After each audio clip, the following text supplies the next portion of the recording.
Watertown-ը ԱՄՆ-ի ամենահին բնակավայրերից է, հնդկացիները այստեղ բնակություն են հաստատել 6000 տարի առաջ, քաղաքը հիմնել են մի խումբ անգլիացիներ սր Ռիչարդ Սալինստալի գլխավորությամբ 1630 թվականի հուլիսին։ Քաղաքի միջով է անցնում Բոստոնի խորհրդանիշներից մեկը համարվող Չարլզ գետը։ Մեծ Բոստոնի մաս կազմող Watertown-ն ունի 30 000-ից ավելի բնակչություն, ովքեր խոսում են 35 լեզուներով։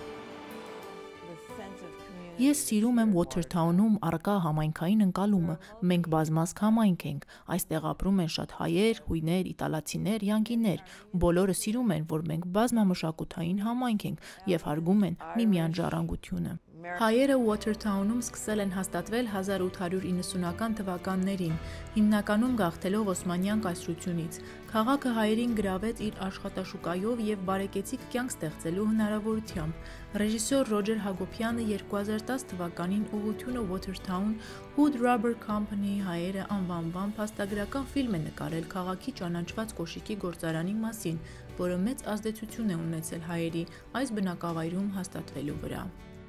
Hood Rubber Company կոչվող գործարանը Watertown-ում բացվեց 1896 թվականին։ Գործարանը շատ գրավիչ աշխատավայր էր ներգաղթյալների համար, ովքեր անգլերեն չէին խոսում։ Սա շատ կարևոր էր անգլերենին չտիրապետող այն հայերի համար, ովքեր փորձում էին հաստատվել նոր երկրում, և այս գործարանը բարձր որակավորում չէր պահանջում։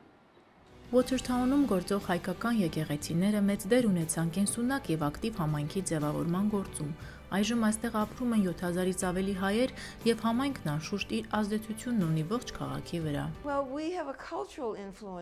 Մենք հավանաբար ավելի մեծ մշակութային, քան քաղաքական ազդեցություն ունենք։ Չնայած վերջին 10 տարիների ընթացքում ունեցել ենք քաղաքային խորհրդի մի քանի հայ անդամներ, բայց հակված չենք քաղաքականությամբ զբաղվելու։ Մենք հայտնի ենք մթերային խանութներով, ձեռագործ աշխատանքներով, ոսկերչությամբ և կրթության ոլորտի մասնագետներով։ Հայ համայնքը Watertown-ի յուրահատուկ կոլորիտ է հաղորդում, դառնալով քաղաքի կարևորագույն խորհրդանիշերից մեկը։ Օլյա Յորդանյան, Ամերիկայի ձայն, Watertown-ից։